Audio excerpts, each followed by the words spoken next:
এমন ধরনের চটপটা আর crispy chicken fry recipe বাড়িতেই বানাতে চাও? যদি বানাতে চাও তাহলে আজকে এই রেসিপিটা পুরোটাই দেখতে থাকো। চলো আজকে ভিডিও শুরু করা যাক। আজকে এই রেসিপিটা বানানোর জন্য আমরা এখানে নিয়েছি 1 কেজি ওজনের গোটা মুরগি, যেটাকে আমরা ভালো করে ওয়াশ করে নেব। ওয়াশ করে নেওয়ার পরে এর ডানা দুটোকে আমরা কেটে নেব। তোমরা চাইলে এটাকে রেখে দিতে পারো। তারপরে আমাদের যে জিনিসটা করতে হবে, চিকেনটার মধ্যে ব্রেস্টের দিকে অন্তত পক্ষে 3 থেকে 4টে এমন ডিপ করে কাট লাগাতে হবে, আর লেগের দিকেও ঠিক একইভাবে কেটে নিতে হবে, যাতে করে মশলাগুলো চিকেনের মধ্যে ভালোভাবে ঢুকে যায়।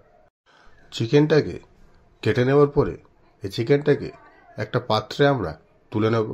তারপরে এর মধ্যে আমরা মশলা দিয়ে ম্যারিনেট করে নেব।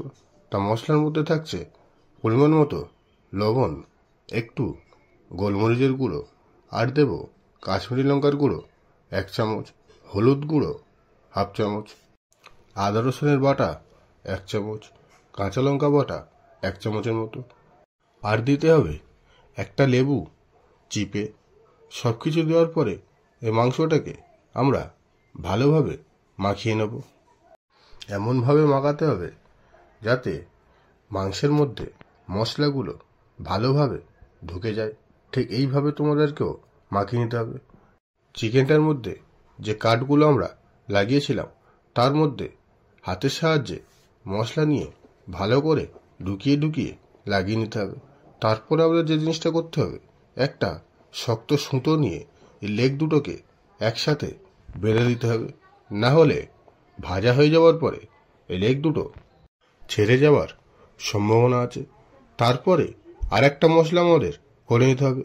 তার জন্য একটা পাত্রে একটা ডিম আমরা ফাটিয়ে নেব। তার মধ্যে দেব অল্প পরিমাণে লবণ 1 চামচের মতো, চিলি ফ্লেক্স, আর দেব 1/2 চামচ ধনিয়া গুঁড়ো, আর সামান্য পরিমাণে কাস্তুরি মেথি, আর একটু গরম মশলা দিয়ে দেব। তারপরে দিতে হবে 3 চামচ মতো কর্নফ্লাওয়ার।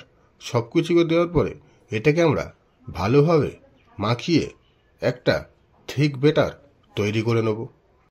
তারপরে ম্যারিনেট করা চিকেনের উপরে এই ব্যাটারটাকে আমরা ভালোভাবে লাগিয়ে নেব।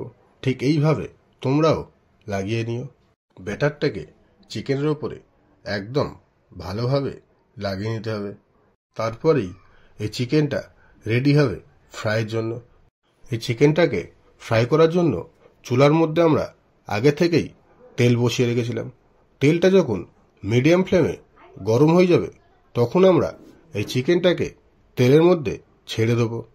ছেড়ে দেওয়ার পরে মোটামুটি 2 মিনিট মতো ভাজার পরে চিকেনটাকে আমরা হালকা হাতে পাল্টি করে দেব।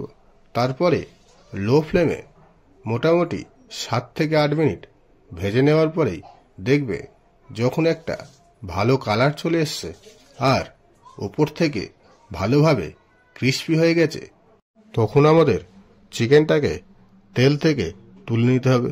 তুলে নিলেই রেডি হয়ে যাবে আমাদের আজকের রেসিপি।